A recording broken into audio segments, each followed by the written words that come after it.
রাষ্ট্রপতির পদত্যাগটাকে আমি অস্বাভাবিক প্রক্রিয়া মনে করি না। আমরা রাজনীতিকে যতই বিতর্কিত বলি, রাজনীতির বাইরে কখনো দেশ চলতে পারে না। রাজনীতির বাইরে আসলে আজ পর্যন্ত কোনো উন্নয়ন, অগ্রগতি, সমৃদ্ধির কোনো টিকসই অবস্থান আছে বলে আমি মনে করি না। স্বাগত জানাচ্ছি বলা না বলা অনুষ্ঠানে। আমাদের অনুষ্ঠানে আজকের অতিথি অ্যাডভোকেট শাহ মোহাম্মদ ওয়ারিস সেলিম মামুন। তিনি বর্তমান আমাদের জাতীয় সংসদের একজন সাংসদ, জামালপুর ৫ আসন থেকে নির্বাচিত, জামালপুর জেলা বিএনপির সাধারণ সম্পাদক এবং কেন্দ্রীয় কমিটির তিনি সহ সাংগঠনিক সম্পাদক। ওয়ারিস সেলিম মামুন, স্বাগত জানাচ্ছি অনুষ্ঠানে যোগ দেওয়ার জন্য। ধন্যবাদ। আমিও আপনি সহ টেলিভিশন চ্যানেলের কটা কৌশলী সহ যারা দেখছেন তার সবাইকে আমি আমার প্রিয় দল বিএনপির পক্ষ থেকে স্বাগত জানাচ্ছি। ধন্যবাদ। আমি প্রথমে আপনার জেলা শহর দিয়ে শুরু করতে চাই। আমি যেহেতু একই জেলার সন্তান, সেই জন্য আমি একটু আপনার কাছে আজকে বেশি প্রশ্ন করবো জামালপুরকে নিয়ে। জামালপুরের নির্বাচিত মেয়র ছিলেন, সর্বশেষ মেয়র। তো আপনার এখন আপনি সাংসদ হয়েছেন, আপনার দল ক্ষমতায়। একবার ছোট্ট করে প্রথমে জানতে চাই, জামালপুরের জন্য কোনো সুখবর আপনি দিবেন কিনা আজকে এই অনুষ্ঠানের মাধ্যমে? না, ধন্যবাদ। আরো ভালো লাগছে যে আপনি জামালপুরের সন্তান, জামালপুর সম্পর্কে আপনার ধারণা আছে, অবগতি আছে। আসলে সুসংবাদ দিব এভাবে না, আমি সুসংবাদটা এভাবেই দিতে চাই যে আমি নির্বাচন করেছি। নির্বাচনের আগে আমি পৌরসভার মেয়র ছিলাম 2 বার। আসলে জামালপুর পৌরসভাটা একটা বৃহত্তম আয়তনের পৌরসভা। এই পৌরসভায় আমার 2004 সালে নির্বাচিত হওয়ার আগে মূল শহরের একটি অংশ ছাড়া বাকি অংশগুলোতে আসলে রাস্তাঘাট বা পানি নিষ্কাশনের তেমন কোনো কার্যকরী ব্যবস্থা ছিল না। আমার সময় আমি আমার যতটুকু সম্ভব আন্তরিকতা দিয়ে আমি চেষ্টা করেছি যে বিভিন্ন ওয়ার্ডগুলোতে, গ্রাম অঞ্চলগুলোতে পাকা রাস্তা করা। সেইখানে আমি একটি প্রকল্প থেকে বেশ কিছু দরিদ্র এলাকায় পাকা ল্যাট্রিন, টিউবওয়েল সহ আমি পরিকল্পিত কিছু কাজ করেছিলাম, সেটি বিদ্যুৎ ব্যবস্থা সহ। আর মূল শহরে যেটি আসলে আপনার বড় সমস্যা ছিল জলাবদ্ধতা, যখন এইবার আবার যেটি মানে ব্যাপক খারাপ আকার ধারণ করেছে। আমার সময় আমি জামালপুর পৌরসভায় প্রায় 43টি স্থাপনা ভেঙেছি। আমি বংশখাল নামে একটি খাল উদ্ধার করেছিলাম এবং সেটি পাকা করেছিলাম। আমি আমার পৌরসভার নিজস্ব তহবিল থেকে জায়গা ক্রয় করে গোবাখালী খাল নামে একটি খাল আমি একটি প্রকল্প, স্ট্রিট প্রকল্প থেকে করেছিলাম। একই সাথে বানিয়াবাজার খালকে সংস্কার করে আমি পানি নিষ্কাশনের উপযোগী করেছিলাম এবং অসংখ্য ড্রেনেজ করেছিলাম। কিন্তু পরবর্তী সময়ে এগুলো আসলে পরিচর্যার অভাবে এখন জামালপুর শহরটা আসলে জলাবদ্ধতার একটা শহরে পরিণত। এবং সর্বশেষ দেখলাম যে পৌরসভায় যেই লাস্ট কিছুদিন আগে যে বৃষ্টিটা হলো, সেই বৃষ্টিপাতে জামালপুর শহরে এমন অবস্থা যে স্থানীয় আমি দেখলাম বিমান ও পর্যটন প্রতিমন্ত্রী গিয়েছিলেন, তিনি মানে তাৎক্ষণিকভাবে একটা সভা করে 25 লাখ টাকার একটা ব্যবস্থা করার কথা তিনি বলেছিলেন যে একটা ব্যবস্থা করবেন। কিন্তু এভাবে আসলে জামালপুর শহরকে আপনি একদিকে যমুনা, একদিকে ব্রহ্মপুত্র, মাঝখানে যে তারপরে পানি নিষ্কাশন হচ্ছে না কেন? পাশাপাশি দুটো বিরাট নদী, তার মানে কি এখানেও পর্যাপ্ত খাল খনন করার প্রয়োজন বা নদী খনন? এটা আসলে অপরিকল্পিত স্থাপনার কারণে পানি নিষ্কাশনের যে যথাযথ ব্যবস্থা সেটা আসলে নাই।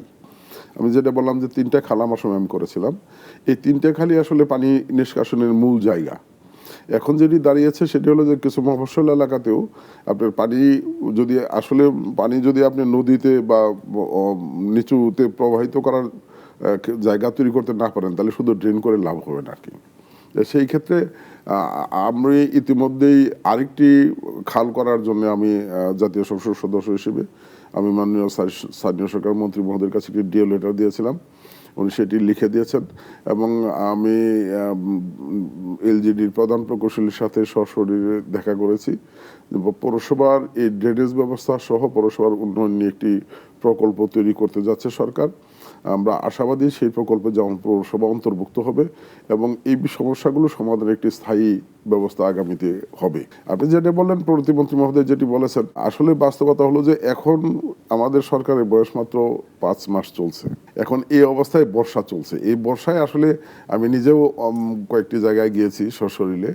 এখন সেইখানে যে পরিস্থিতি, এই মুহূর্তে মানে সাময়িক পানি নিষ্কাশন ছাড়া আসলে কোনো পদক্ষেপ নেওয়ার সুযোগ নেই। সেই উদ্যোগটি নেওয়া হচ্ছে, আমি নিজেও নিয়েছি। সেখানে আমাদের রাজনৈতিক সহযোদ্ধা যারা আছে তারা করছে, পৌরসভার পক্ষ থেকে কিছুটা করা হচ্ছে। এবং স্থানীয় সরকার মন্ত্রী মহোদয়ের কাছে গিয়েছিলাম, একটি বিশেষ বরাদ্দের জন্য যদি পাওয়া যায় তাহলে হয়তো আমরা সাময়িক কিছু ব্যবস্থা করতে পারবো। বাট আমরা স্থায়ী ব্যবস্থার জন্য আমি যেটি বললাম যে আমি মাননীয় প্রধান প্রকৌশলীর কাছে গিয়েছিলাম, সেইখানে একটি পৌরসভার এই সমস্যাগুলো সমাধান করে উন্নয়নের জন্য একটি প্রকল্প তৈরি করা হচ্ছে সরকারের পক্ষ থেকে, এবং আমার বিশ্বাস সেই প্রকল্পের একটি বৃহৎ প্রকল্প হবে।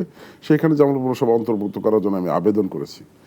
সেটি হলে আমি মনে করি যে এই সমস্যাগুলো আগামী দিনে সমাধান করার একটি কার্যকরী এরকম নিশ্চয়ই আরো অনেক সমস্যা রয়েছে, সেগুলো নিশ্চয়ই আপনি কেবল 5 মাস গেছে আপনার হাতে, এখনো প্রায় 4.5 বছর আছে। জনগণ প্রত্যাশা করে যে আপনার মাধ্যমে অন্তত জামালপুরের দীর্ঘদিনের জামালপুর উন্নয়ন বঞ্চিত সেই জামালপুরকে আপনি উন্নয়নের ছোঁয়া আপনারা দিবেন। যেটা হচ্ছে যে ময়মনসিংহ বিভাগের একটি জেলা জামালপুর, এবং ময়মনসিংহকে বলা হয় যে ময়মনসিংহ গীতিকা আমরা যেটা বলি, আমাদের জারি সারি বাউল লালন যেই অবস্থা, সেখানে একটা খুবই মানে একটু জিজ্ঞেস করে রাখি, জামালপুরে একটা এত পুরনো একটা শহর, সেখানে মানুষের বিনোদনের কোনো জায়গা নেই। আমরা যতটুকু দেখেছি যে সর্বশেষ একসময় এখানে 4-5টা সিনেমা হল ছিল, এখন একটি শহরে একটা সিনেমা হল নাই। এখানে কোনো কালচারাল সেইভাবে কোনো কিছু গড়ে ওঠেনি। আসলে মানে নিশ্চয়ই আরও অনেক প্রাধান্য দেওয়ার মতো কাজ আছে, কিন্তু এটাও তো একটা কাজ। আমাদের তরুণ সমাজ বেড়ে উঠছে, তাদের এক ধরনের রিক্রিয়েশনের জন্য, এবং যে পরিমাণ তাদের খেলার মাঠ থাকার কথা ছিল, এবং এই যে সিনেমা হল, থিয়েটার, এগুলোর জন্য কালচারালি আপনার কোনো পরিকল্পনা আছে কিনা? না, আমি আমার পরিকল্পনা হলো যে জামালপুরবাসীর যে স্বপ্ন, আমার একই স্বপ্ন। আমি জামালপুরবাসীর স্বপ্নকে নিয়েই এই জায়গাটাতে আসার চেষ্টা করেছি। জামালপুরবাসীর সেই সুযোগটা আমাকে করে দিয়েছে। আমরা যেটা বাস্তবতা অনুধাবন করি যে আসলে সাংস্কৃতিক চর্চা, ক্রীড়া চর্চা, ধর্ম চর্চা, এই জায়গাগুলোকে যদি আমরা সমৃদ্ধ করতে না পারি, তাহলে আমাদের আগামী দিনের যে প্রজন্ম, সেই প্রজন্ম সঠিকভাবে গড়ে ওঠার সুযোগ হবে না। সেই ক্ষেত্রে আপনি যেটি বলেছেন এটি বাস্তবতা, যে কালচারালের দিক থেকে আমাদের আসলে সেরকম কোনো কার্যকরী প্রতিষ্ঠান সেখানে নাই। এখানে সাংস্কৃতিক পল্লী নামে একটি প্রতিষ্ঠান বিগত সরকারের সময় উদ্যোগ নেওয়া হয়েছিল, যেটি মাঝখানে মুখ থুবড়ে পড়েছিল। এখন সেটিকে আমরা কার্যকরী করার চেষ্টা করেছি। বাট ওই সময় একজন রাজনৈতিক কর্মী হিসেবে, জামালপুর সন্তান হিসেবে আমরা যেটি বলেছি, যেটি আপনার প্রশ্নে এসেছে, যে এই কালচারাল সেন্টারটা যদি আমরা মূল শহরে না করে শহরের একটি অংশে করতে পারতাম, তাইলে দুইটি বিষয়, একটা বিষয় হলো সেই এলাকাটা উন্নত সমৃদ্ধ হতো, আর কালচারাল সেন্টারের সমৃদ্ধির জন্য যে আসলে খোলা এরিয়া দরকার, সেটা আসলে আমি মনে করি সেটি যৌক্তিক ছিল। এখন সেটা শহরের মধ্যবর্তী স্থানে করার কারণে আসলে এটা ওইভাবে ফুটে উঠছে না। তারপরেও 5 আগস্টের পরে তো আসলে রাজনৈতিক কর্মী হিসেবে, জামালপুরের সন্তান হিসেবে সেই সময় পরিকল্পনা নিয়েছি। জাতীয় সংসদ সদস্য হওয়ার পরে আমি জেলা প্রশাসক মহোদয়কে নিয়ে এটি ভিজিট করেছি, এবং এটিকে কিভাবে কার্যকরী প্রতিষ্ঠানে করা যায় সেই ব্যাপারে আমি নানা উদ্যোগ গ্রহণ করি। ওয়ারাসুল মামুন, জামালপুরের আরেকটা বিষয় নিয়ে খুব সামাজিক যোগাযোগ মাধ্যমে আলোচনা উঠছে, চলছে, মানববন্ধন হচ্ছে। যদি আপনি জামালপুর 5-এর সাংসদ, কিন্তু আপনি জেলা বিএনপির সাধারণ সম্পাদক, মানে আপনার কাছেও নিশ্চয়ই এটা শুনতে চাই। জামালপুরবাসীর একটা, দেওয়ানগঞ্জ বক্সিগঞ্জের একটা তাদের দাবি হচ্ছে যমুনার উপর দিয়ে যে সেতুটা হবে, সেটা বালাসী থেকে বাহাদুরাবাদ ঘাট এরকম একটা সেতুর দাবি উঠছে, এবং ওখানকার যে মাননীয় সাংসদ এবং বিমান পর্যটন প্রতিমন্ত্রী, তিনি আশ্বাস দিয়েছেন এটি তার নির্বাচনী প্রতিশ্রুতি ছিল, এবং মানুষ খুব প্রত্যাশা করে যে এটা সম্ভব। আবার এখানে আমরা দেখছি যে মাদারগঞ্জ মেলান্দ, যে জামালপুর 3-এর সাংসদ, তিনি বলছেন যে সারিয়াকান্দি থেকে এটা মাদারগঞ্জে এই সেতু হবে, এবং আমাদের স্থানীয় প্রতিমন্ত্রীও 2 দিন আগে ঘোষণা দিয়েছেন যে এটা যে যাই বলুক, সারিয়াকান্দি থেকে মাদারগঞ্জেই এটা হবে। কি মনে হয়, মানে এই কারণে কি এই প্রজেক্ট, এই শেষ পর্যন্ত কি সেতুটির কাজ বন্ধ হয়ে যেতে পারে, নাকি আপনাদের কি প্রত্যাশা কি? আমার জানা মতে এই সেতু এখন পর্যন্ত বাস্তবে রূপ নেওয়ার মতো কোনো কার্যকরী পদক্ষেপ নেওয়া হয়েছে এটা আমার জানা নাই। এখন পর্যন্ত এটি পরিকল্পনা তৈরি করা, প্ল্যানিংয়ে গিয়েছে, এরকম কোনো বিষয়ে আমি অবগত না। আর এই বিষয়টি আসলে সঙ্গত কারণেই যারা বাহাদুরাবাদ ঘাট থেকে জামালপুরমুখী, তারা প্রত্যাশা করে যে এটা বাহাদুরাবাদে ঘাট দিয়ে হবে, আর এইদিকে মাদারগঞ্জ মুখী যারা, তারা প্রত্যাশা করে যে মাদারগঞ্জ দিয়ে হবে। এটা তাদের প্রত্যাশা করাটাই স্বাভাবিক, অস্বাভাবিক আমরা মনে করি না। বাট আমি যতটুকু জানি সেটা হলো যে এটা আপনার বগুড়া থেকে, আপনি যেটা বলেন যে বগুড়া থেকে মাদারগঞ্জ হয়ে, যে এটা আসলে বিগত সময়ে একটা প্রক্রিয়া ছিল বলে আমার যতটুকু জানা আছে, এবং মাদারগঞ্জে এইখানে বেশ কিছু ডেভেলপমেন্ট কাজ করা হয়েছে, কিছুটা প্রক্রিয়া এগিয়ে আছে বলে আমি জানি আর কি। তবে এটা আসলে সরকারের সিদ্ধান্তের বিষয়। সরকার নিশ্চয়ই এটি জরিপ করে দেখবে যে কোন দিক দিয়ে সেতু করলে এটা আসলে সেতু তো আসলে একদিকে মানুষের প্রত্যাশা, আরেকদিকে সরকারের পরিকল্পিত উন্নয়ন ও বিষয় মাথায় রেখেই তো করা হবে। জেলা বিএনপি সাধারণ সম্পাদক হিসেবে আপনি কি চান? আমি মনে করি যে সরকার এটা অবশ্যই জরিপ করবে, জরিপে যেটি যৌক্তিক হবে, যেটি কার্যকরী বলে মনে হবে, আমি মনে করি সরকার সেই দিক থেকেই ব্যবস্থা গ্রহণ করবে বলে আমি মনে করি। তবে আমি যে বিষয় বললাম, আমি যেটা আমি আগে থেকেই জানি সেটা হলো যে বগুড়া থেকে মাদারগঞ্জ হয়ে একটি প্রক্রিয়া, এটা আগে থেকেই চলমান ছিল। এখন এটা আসলে সরকারের সিদ্ধান্তের বিষয়। আমরা কিন্তু জামালপুরটাকে সবসময় খেলাধুলায় সমৃদ্ধ রাখার জন্য আন্তরিকভাবে চেষ্টা করেছি।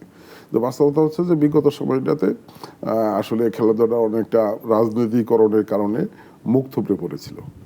এখন আমরা এটিকে আবার সমৃদ্ধ করার জন্য আন্তরিকভাবে চেষ্টা করেছি এবং আমি বিশ্বাস যে আমাদের বিশিষ্ট ক্রীড়া সংগঠক আব্দুল আল ফুয়াদ যেহেতু ক্রিকেট বোর্ডের সাধারণ সম্পাদক এবং বর্তমানে ক্রীড়া মন্ত্রণালয়ের পক্ষ থেকে যে ক্রীড়া সংস্কারের যে কার্য কমিটি করা হয়েছে সেখানে সদস্য সচিবের দায়িত্ব পালন করছেন।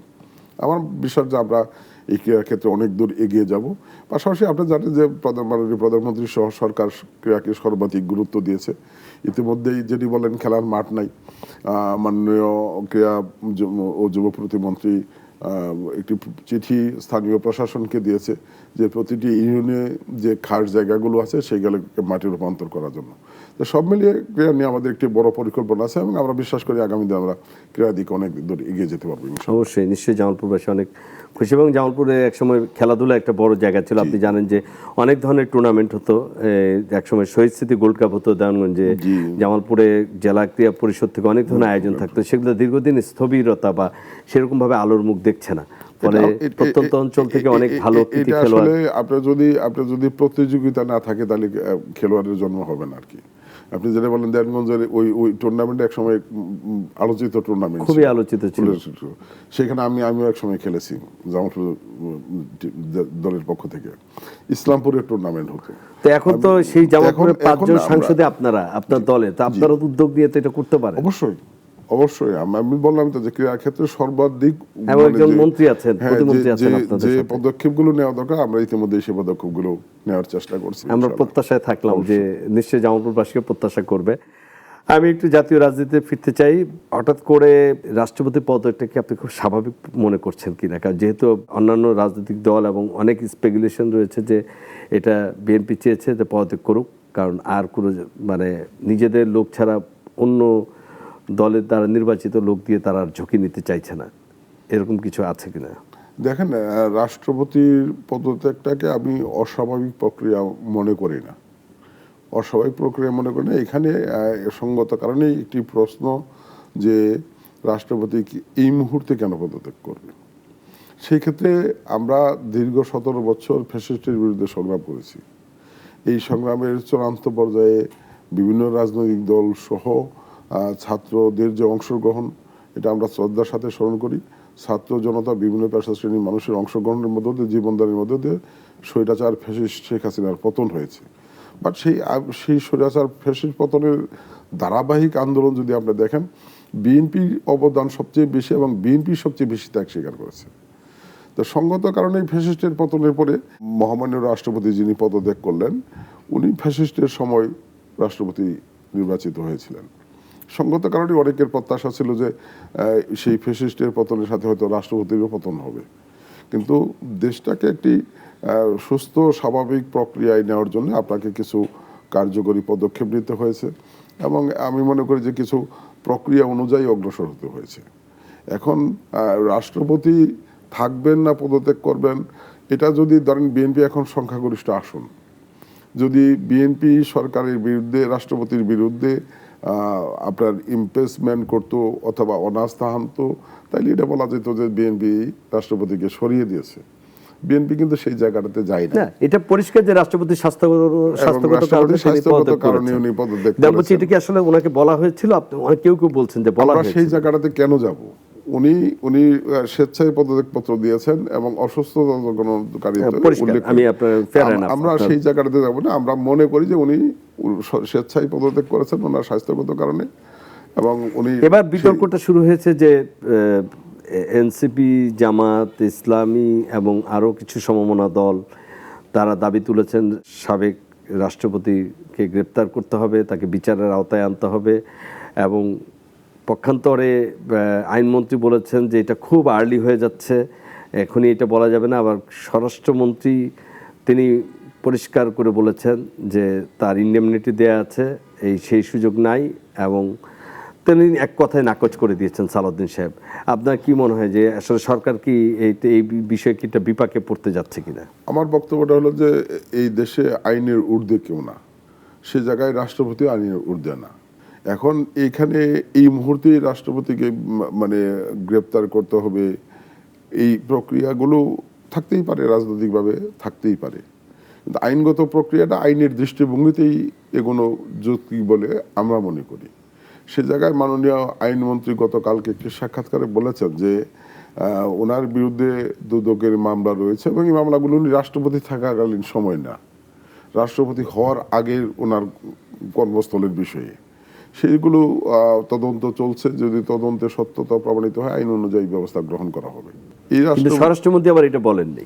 স্বরাষ্ট্রমন্ত্রী এই কথা বলেননি। স্বরাষ্ট্রমন্ত্রী যিনি বলেছেন যে ওনার বিরুদ্ধে যে প্রক্রিয়া, যে দাবি উঠেছে সেই দাবিগুলো বাস্তবায়ন করা এই মুহূর্তে মানে কিছুটা বাধা, তিনি নাকচ করে দিয়েছেন। নাকচ মানে ঠিক সেভাবে না, কিছুটা আইনগত বাধা আছে, সেই যেমন ইন্ডেমনিটির বিষয়টি বলেছেন। তো সেই জায়গায় রাষ্ট্রপতি আসলে এটাকে ছোটখাটো করে দেখার কোনো কারণ আছে বলে আমরা মনে করি না। সেই ক্ষেত্রে রাষ্ট্রপতি পদ, সে জায়গায় যদি তার বিরুদ্ধে আইনগত কোনো ব্যবস্থা গ্রহণ করতে হয় তাহলে আইনের বিষয়গুলো পরিষ্কার করেই আপনাকে সেই জায়গায় হাত দিতে হবে। আপনি নিজেও তো একজন আইনজীবী, আপনার কাছে কি মনে হয় 51 1 2 3 যে বিষয়টা আছে ধারাটা, সেটা কি রাষ্ট্রপতি থাকাকালীন না রাষ্ট্রপতি থাকার পরও তিনি সেই রক্ষা কবচ পাবেন, যে তার বিরুদ্ধে কোনো? আমার বক্তব্যটা হলো যে উনি রাষ্ট্রপতি, দেশের সর্বোচ্চ সম্মানিত মানুষ। ওনার বিরুদ্ধে যদি আইনগত পদক্ষেপ নেন, সেই আইনগত পদক্ষেপ নিয়ে পরবর্তী সময় কোনো প্রশ্ন উঠুক, এই সুযোগ রাখা ঠিক হবে না। যে কারণে আমি মনে করি যে মাননীয় স্বরাষ্ট্রমন্ত্রী যে কথাটি বলেছেন সেটি যৌক্তিক, যে ওনার বিরুদ্ধে ব্যবস্থা নিতে হলে আইনগত যদি কোনো বিষয় থাকে সেগুলোকে পরিষ্কার করেই তারপরে আপনাকে সেই জায়গায় হাত দেওয়া উচিত। এখন আমি দাবি তুলতেই পারি যে ওনাকে গ্রেপ্তার করতে হবে, তো ওনাকে গ্রেপ্তার করতে হবে। দেখেন, স্বৈরাচারের ফ্যাসিস্টের পতনের পরে বিএনপি নির্বাচিত হওয়ার আগে কিন্তু একটি মধ্যবর্তী সরকার দায়িত্ব পালন করেছে দীর্ঘ 1.5 বছর, এবং সেই মধ্যবর্তী সরকারের কিন্তু আপনার আজকে যারা রাষ্ট্রপতিকে গ্রেপ্তারের দাবি চলছে তাদের কিন্তু প্রতিনিধিত্ব ছিল, সেখানে হয়তো বিএনপিরও সমর্থন ছিল, তারা কিন্তু রাষ্ট্রপতির বিরুদ্ধে কোনো কার্যকরী ব্যবস্থা গ্রহণ করে নাই।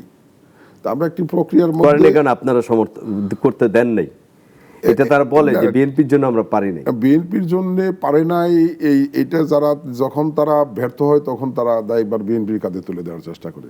তারা তো অনেক কিছুই করেছে, তারা অনেক দাবি তুলেছে, আজকেও তুলছে। তো সে জায়গাতে আমার বক্তব্যটা সেই জায়গাতে, আমার বক্তব্যটা হলো যে রাষ্ট্রপতির মতো একটা সর্বোচ্চ পদের অধীনে, ব্যক্তির অধীনে যখন আপনি আইনগত পদক্ষেপ নেবেন তখন আইনগত প্রক্রিয়াগুলো আপনাকে যাচাই বাছাই করিয়ে আমি মনে করি পদক্ষেপ নেওয়া উচিত। আপনাদের সরকারের মুখপাত্র কি, সরকারিভাবে বলা আছে, কখনো তথ্য উপদেষ্টা ডক্টর জাহিদুর রহমান, কখনো ডক্টর মাহাদি আমিন বা প্রেস বিভাগ, কিন্তু আমরা দেখি সরকারের বিভিন্ন বিষয়ে কথা বলেন এবং সর্ববিষয়ে কথা বলেন। আমরাও দেখি উনি যেটাই বলেন সেটাই আসলে শেষ পর্যন্ত সরকারের কার্যক্রমের অংশ হয়, সেটা হচ্ছে স্বরাষ্ট্রমন্ত্রী সালাউদ্দিন আহমেদ। এটা নিয়ে এনসিপির, বিশেষ করে এনসিপির প্রচুর গাত্রদাহ রয়েছে এবং তারা প্রচুর আপত্তি করে এবং তারা নানাভাবে ট্রল করে। আপনার কাছে একটু জিজ্ঞেস করি, আপনি যে সরকারের একজন সরকার দলীয় সাংসদ, আপনারা আসলে আপনাদের মুখপাত্র কাকে মনে করেন? স্বৈরাচার পতনের পরে পরবর্তী সময় বিভিন্ন প্রেক্ষাপটগুলোতে আইনগত যে অবস্থান, আইনগত যে পদক্ষেপ, আইনগত যে বিশ্লেষণ, সেই জায়গাগুলোতে আমরা মনে করি যে সালাউদ্দিন সাহেব যেভাবে বস্তুনিষ্ঠ প্রকৃত সত্য উপস্থাপন করেছেন সেই জায়গাগুলোতে কিন্তু এনসিপি বা জামাত ইসলামী আইনগত ব্যাখ্যায় ওনার কাছে টিকতে পারেন নাই। আমি মনে করি যে এই জায়গাটাই ওনার বিরুদ্ধে গাত্রদাহর মূল কারণ আর কি। যদি সালাউদ্দিন সাহেব আইনগত যৌক্তিক ব্যাখ্যা দিতে পারেন, যৌক্তিক অবস্থান তুলে ধরতে পারেন, এটা নিয়ে আপনার গাত্রদাহর কোনো কারণ আছে বলে আমরা মনে করি না। এটা রাজনৈতিকভাবে ওনাকে হেয় করার জন্য ওনারা সালাউদ্দিন সাহেবকে নিয়ে বিভিন্ন কথা বলেন, কিন্তু সালাউদ্দিন সাহেব যে বিষয়গুলো বলেছেন সেইগুলো নিয়ে যৌক্তিক কোনো অবস্থান তুলে ধরতে পারছেন তার বিরুদ্ধে, এটা আমি মনে করি না। এনসিপির প্রথম কথা হচ্ছে যে আমাদের স্বরাষ্ট্রমন্ত্রীকে তারা ট্রল করে যে শিলং থেকে আসা একজন লোক, যিনি সর্ববিষয়ে সব জ্ঞান প্রদান করার চেষ্টা করেন, সংবিধানের ব্যাখ্যা দেন, মানে এই, এবং বলেন যে 5 আগস্টের আগে তিনি আসলে ছিলেন শিলংয়ের একটা হোটেলে থেকে তিনি করেছেন। তারা তার অবদানকে কোনোভাবে স্বীকার করতে চায় না, এটা হচ্ছে বাস্তবতা। কিন্তু সেখানে আপনার কি মনে হয়, মানে আপনি তো নিজে খুব রাজপথের একজন লড়াকু সৈনিক থেকে দেখেছেন, সালাউদ্দিন সাহেবের আসলে দলে নিশ্চয়ই কি সালাউদ্দিনের সাহেবের শিলং অবস্থানকে নিয়ে যদি ওনারা ট্রল করে, তাহলে ওনাদের অবস্থানটা কি? সালাউদ্দিন সাহেব দীর্ঘ জীবন রাজনীতির সাথে সম্পৃক্ত। উনি একসময় এর আগেও এমপি ছিলেন, মন্ত্রী ছিলেন। এর আগে মন্ত্রী ছিলেন, এবং উনি সম্মানের সাথে দায়িত্ব পালন করেছেন। ওনার দীর্ঘ রাজনৈতিক জীবনের কেরিয়ার আছে, ছাত্র জীবনের কেরিয়ার আছে। আর যে এনসিপির কথা বলেছেন, এদের কিন্তু অতীত রাজনীতির কোনো ক্যারিয়ার নাই, রাজনীতির কোনো অতীত নাই। একটা প্রেক্ষাপটে একটা আন্দোলনের মধ্য দিয়ে তাদের জন্ম হয়েছে, এবং এই আন্দোলনটা বিএনপি 17 বছর করেছে। তাদের কিন্তু 17 বছর সংগ্রামের ইতিহাস না। যে আন্দোলনের প্রেক্ষাপটে তারা আজকে জাতীয় সংসদ সদস্য হয়েছে, যে আন্দোলনের প্রেক্ষাপটে আজকে তারা বিরোধী দলের নেতা হয়েছে, যে আন্দোলনের প্রেক্ষাপটে তারা আজকে জাতীয় সংসদে কথা বলছে, নতুন রাজনৈতিক দল তৈরি করেছে, সেই আন্দোলনের একজন বড় সবচেয়ে নির্মম ভুক্তভোগী কিন্তু যারা, তাদের মধ্যে সালাউদ্দিন একজন, যাকে অপহরণ করে দীর্ঘ সময় অপহরণ করে রাখা হয়েছিল, এবং তাকে ওই অপহরিত অবস্থায় শিলংয়ে রাখা হয়েছে। তো সেইখানে সালাউদ্দিন সাহেবের এই শিলংয়ে অবস্থান, উনি কিন্তু আন্দোলনের ভয়ে শিলং চলে যায় নাই, যে তাকে নিয়ে যাওয়া হয়েছে, তাকে নিয়ে যাওয়া হয়েছে। এবং আমরা একটি পর্যায়ে আশা ছেড়ে দিয়েছিলাম যে তৎকালীন ফ্যাসিস্টের প্রধান শেখ হাসিনা যখন বলেছিল যে সালাউদ্দিন হয়তো কোথাও লুকিয়ে আছে, উনি আশ্বস্ত করেছিল তার পরিবারকে সালাউদ্দিনকে ফিরিয়ে দেওয়া হবে, কিন্তু আমরা পাই নাই। আমরা যখন আশা ছেড়ে দিয়েছিলাম, ঠিক সেই মুহূর্তে আমরা সংবাদ পেলাম যে তাকে শিলংয়ে পাওয়া গিয়েছে। এবং সেইখানে সে ওই অবস্থায় একটি সরকার, ভারতের সরকার, আপনি চাইলেই তাকে ফেরত দিবে এটা মনে করার কোনো কারণ ছিল না। সেখানে তাকে ফেরত আনার জন্য নানা প্রক্রিয়া আইনগতভাবে চেষ্টা করা হয়েছে, কিন্তু সেই সরকার আইনগত অবস্থান পরিষ্কার করার পরে তাকে সেখান থেকে বাংলাদেশে আসার সুযোগ করে দিয়েছে। এখন তার এই যে জীবনের বাজির প্রশ্ন, আমরা ধরে নিয়েছিলাম সে হয়তো নাই, সেই জায়গা থেকে আল্লাহর অশেষ সম্মতে আল্লাহ তাকে ফিরিয়ে এনেছেন। পরিষ্কার বুঝতে পেরেছি আপনার বক্তব্য। যারা ট্রল করবে, আমি মনে করি তাদের নিজের অবস্থান নিয়ে তাদেরকে প্রশ্নবিদ্ধ করবে একটা সময়। যখন একটা রাজনৈতিক দল দীর্ঘ পথ পরিক্রমায় দিয়ে, আমরা অতীতেও দেখেছি এরকম, আপনারাও যখন ক্ষমতায়, এর আগের বার আরও 3 বার আপনারা ক্ষমতায় ছিলেন, বেগম জিয়া 91 সালের পর থেকে যদি সরকারে যাওয়ার পরে দলের সাথে একটা দূরত্ব দেখি আমরা সব সময়। এটা আওয়ামী লীগকেও আমরা দেখেছি, আপনাদেরকেও দেখেছি, যে পরবর্তীতে দলই হয়ে থাকে একমাত্র, সরকারকে সরকার থাকে না, দল থেকে যায়। একটা জিনিস কি আপনি বলবেন যে আপনাদের সরকারের যে কার্যক্রমগুলো পরিচালিত হচ্ছে, এবং সেই জায়গায় গত 5 মাসের অতিবাহিত হওয়ার পর কি বলবো, দলের সাথে কি সরকারের একটা দূরত্ব তৈরি আছে, বা দলের কার্যক্রম কি স্থিমিত হয়ে গেছে? সরকারের যে ভালো কাজগুলো সেগুলো কি দল থেকে প্রচারণাটা দেখা যায় না, সরকারের যতটা বা গণমাধ্যম যতটা প্রচার করে? এর কারণ কি কারো মধ্যে কি আসলে তৃপ্তিবোধ এসেছে? আবার আরেকটা একসাথে একটু প্রশ্ন করি, আরেকটা অভিযোগ আছে যে দলের উপরে সরকারের নিয়ন্ত্রণ নাই, যে কারণে চাঁদাবাজি অনেক জায়গায় বেড়ে গেছে, অনেক জায়গায় দেখা যাচ্ছে যে খুন খারাপি হচ্ছে, অনেক জায়গায় দেখা যাচ্ছে যে জমি দখল হচ্ছে, এবং কোনো না কোনোভাবে এগুলো বিএনপির সাথে অঙ্গ সংগঠন দলের নেতাকর্মীদের নাম জড়িয়ে আসছে। কি বলবেন? একটি দলের যখন সরকার গঠিত হয়, তখন সরকার একটি অবস্থান, দল আর রাজনৈতিক আরেকটি অবস্থান। দলের সরকার কিন্তু সরকারের দল না, সরকারের দল হলে এটি হবে দুর্ভাগ্যজনক। বিএনপি আমি মনে করি সেই জায়গাটাতে যাওয়ার চেষ্টা করছেন, রাজনৈতিক অঙ্গনটিকে একভাবে বিএনপি দেখার চেষ্টা করছেন, বিএনপির সরকারকে আরেকভাবে দেখার চেষ্টা করছেন। বিএনপি সরকারটি জনগণের সরকার, এটি আপনি যেটি বলেছেন সেটি বাস্তবতা, যে সঙ্গত কারণেই অনেক সংগ্রামের উপরে একটা বিপর্যস্ত পরিস্থিতি থেকে আজকে বিএনপি সরকার গঠন করেছে। সরকারটাও যেমন একদিকে চ্যালেঞ্জ হয়ে দাঁড়িয়েছে বিএনপির জন্য, এবং বাস্তবতা যদি রাজনৈতিক শক্তি সঠিক না থাকে, সুসংগঠিত না থাকে, তাহলে সরকারও সঠিক পথে চলা অনেক কঠিন হয়ে দাঁড়ায়। সে জায়গাতে কিছুটা ঘাটতি হয় না এটা আমি বলবো না। সঙ্গত কারণে সরকার নানা পরিকল্পনা, এই বিপর্যস্ত অবস্থা থেকে ঘুরে দাঁড়ানোর যে প্রক্রিয়া, সেই প্রক্রিয়ায় বিএনপি বর্তমান সরকারের দায়িত্বশীল জায়গাগুলোতে যারা আছে তারা নানামুখী কর্মকাণ্ড নিয়ে ব্যস্ত আছে, যে কারণে আসলে সাংগঠনিক প্রক্রিয়াটা সেইভাবে যেভাবে চলা উচিত, হয়তো এই ক্ষেত্রে কিছুটা ব্যত্যয় ঘটেছে। কিন্তু আমরা ইতিমধ্যে আপনারা খেয়াল লক্ষ্য করেছেন যে মাননীয় প্রধানমন্ত্রী, যিনি একই সাথে বিএনপি সম্মানিত চেয়ারম্যান, উনি কিন্তু সাংগঠনিক প্রক্রিয়াটাও শুরু করেছে। গত পরশুদিনও কিন্তু কয়েকটি জেলা নিয়ে উনি বসেছেন একটি বিভাগের। এর আগের সপ্তাহে একটি বিভাগের স্থানীয় সরকার নির্বাচনকে কেন্দ্র করে কয়েকটি জেলা নিয়ে বসেছেন এবং সেখানে সাংগঠনিক বিষয়গুলো আলোচনা করে বিভিন্ন দিক নির্দেশনা দিচ্ছেন। আমার ধারণা যে ওনার এই প্রক্রিয়ার মধ্য দিয়ে আমাদের সাংগঠনিক শক্তিগুলো আবার সমৃদ্ধ হবে এবং সাংগঠনিক প্রক্রিয়াটা যথাযথভাবে শুরু হবে বলে আমরা মনে করি। এবং এই প্রক্রিয়াটা শুরু হলে এই যে মাঝখানে যে কিছুটা গ্যাপ হয়েছে, এই গ্যাপটা থাকবে বলে আমরা মনে করি না। তা আমার মনে হয় যে সরকার পরিচালনা আর অন্যদিকে বিএনপির সাংগঠনিক শক্তি বা রাজনৈতিক কর্মকাণ্ড পরিচালনার ক্ষেত্রে বিএনপি এখন পর্যন্ত সঠিক পথে আছে বলে আমরা মনে করি। আর আরেকটি বিষয় হলো যে যেটি বলেছেন চাঁদাবাজি, দখলবাজি, এটা আসলে বাংলাদেশের প্রেক্ষাপটে নতুন কোনো ঘটনা না। এখন দেখেন বিএনপি একটা বড় রাজনৈতিক শক্তি। এখানে আপনার বিএনপির নিয়ন্ত্রিত নেতাকর্মীর বাইরেও হয়তো 2-4 জন নেতাকর্মী বা কিছু সংখ্যক অনিয়ন্ত্রিত নেতাকর্মী আছে, যারা নিজেদের রাজনৈতিক অস্তিত্বের চেয়ে, নিজেদের রাজনৈতিক পথ চলার চেয়ে নিজের ব্যক্তিগত স্বার্থটাকেই বড় করে দেখার চেষ্টা করে। যে এখানে বিএনপির অবস্থানটা কি? বিএনপি কি আসলে কোনো চাঁদাবাজের পক্ষে অবস্থান নিয়েছে? এরকম কোনো নজির আছে? বিএনপি কোনো দখলবাজির পক্ষে অবস্থান নিয়েছে? এরকম কোনো নজির আছে? বিএনপি অবস্থান পরিষ্কার যে বিএনপি সরকার গঠন করার পর থেকে বা 5 আগস্টের পরে থেকে যারাই এই সমস্ত কর্মকাণ্ডের সঙ্গে জড়ানোর চেষ্টা করেছে, বিএনপি তাদের বিরুদ্ধে সাংগঠনিক ব্যবস্থা গ্রহণ করেছে। না, যেমন নরসিংদীতে আপনি দেখেছেন নিশ্চয়ই মোহন ভাই, যে কান কামড়ে নেওয়া হয়েছিল এক ব্যবসায়ীর, এবং সেটি স্থানীয় বিএনপির একজন নেতা। পরবর্তী গণমাধ্যমে আসার পরে সবাই আশা করছিল যে এটা তার অভিযুক্ত ব্যক্তির বিরুদ্ধে একটা ব্যবস্থা নেওয়া হবে, কিন্তু স্থানীয় বিএনপি, জেলা বিএনপি পরবর্তীতে সংবাদ সম্মেলন করে বললো যে এ ধরনের কোনো ঘটনাই ঘটে নেই। কিন্তু সবাই ভুক্তভোগীরা বললো তাহলে কানটা কামড়ে দিল কে বা কানে সেলাই লাগলো কেন? এরকম আবার আছে অন্য কোনো ব্যবস্থা নিয়েছে, মানে এর একদম নাই সেটা বলা যাবে না যে বিএনপি সেটাকে 2-4টা জায়গায় সাপোর্ট করছে না বা শেল্টার দিচ্ছে না, এরকম আমরা বলবো না। কিন্তু আপনার কি মনে হয় এটা সরকার আস্তে আস্তে কি এটা নিয়ন্ত্রণে নিয়ে আসতে পারবে কিনা?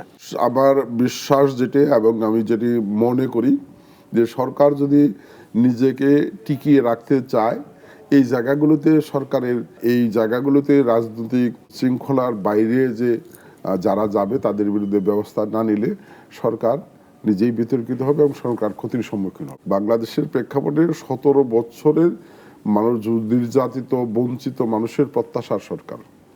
এই সরকারকে অনেক সঠিক পথে চলতে হবে। এই সরকারকে হয়তো অনেক সঠিক গুরুত্বপূর্ণ সিদ্ধান্ত নিতে হবে, যে সিদ্ধান্তগুলো কিছু কিছু দলের নেতাগুলোর বিরুদ্ধে। নিশ্চয়ই আমরা সেই প্রত্যাশা। একটা শেষ প্রশ্ন 30 সেকেন্ডে জানতে চাই, বাংলাদেশে রাষ্ট্রপতি কে হতে পারেন পরবর্তীতে? দেখেন, এটা আসলে বাংলাদেশের রাষ্ট্রপতি কে হতে পারবে হবে আপনার ভোটে হবে, কিন্তু 350 জনের মধ্যে আপনি একজন। নিঃসন্দেহে সেই জায়গাতে আসলে নীতি নির্ধারকদের সিদ্ধান্তের বিষয়, বাট প্রত্যাশাটা মানুষের নানামুখী থাকে। বিগত 17 বছরের আমি একটু সংক্ষেপে বলি, আপনি কি দলের মধ্যে থেকে চান না? কারণ 2-1 আমলার নাম আসছে, নানা রকম নাম আসছে গণমাধ্যমে। দেখেন, আমি আমার ব্যক্তিগত অভিমত, এটার সাথে রাজনীতিকে জড়াবেন না, রাজনীতিকে আমি জড়াবো না। আমি ব্যক্তিগতভাবে যেটি মনে করি, আমরা রাজনীতিকে যতই বিতর্কিত বলি, রাজনীতির বাইরে কখনো দেশ চলতে পারে না। রাজনীতির বাইরে আসলে আজ পর্যন্ত কোনো উন্নয়ন, অগ্রগতি, সমৃদ্ধির কোনো টিকসই অবস্থান আছে বলে আমি মনে করি না। আমার বক্তব্যটা কথাটা এরকম। অসংখ্য ধন্যবাদ। আপনাকেও ধন্যবাদ, আজকে আমন্ত্রণ জানানোর জন্য ধন্যবাদ। সুযোগ পেলে আগামী দিনে আরও আমার উন্নয়ন পরিকল্পনা, চিন্তা চেতনা নিয়ে কিছু কথা বলবো যারা দেখছেন, এবং একই সাথে আপনাদেরকে আবারও ধন্যবাদ। অসংখ্য ধন্যবাদ দর্শক। আর আজকে এরই সাথে শেষ করছি আজকের বলা না বলা অনুষ্ঠান। দেখা হবে আগামী অনুষ্ঠানে নতুন কোনো এক অতিথির সাথে। ভালো থাকুন, সুস্থ থাকুন।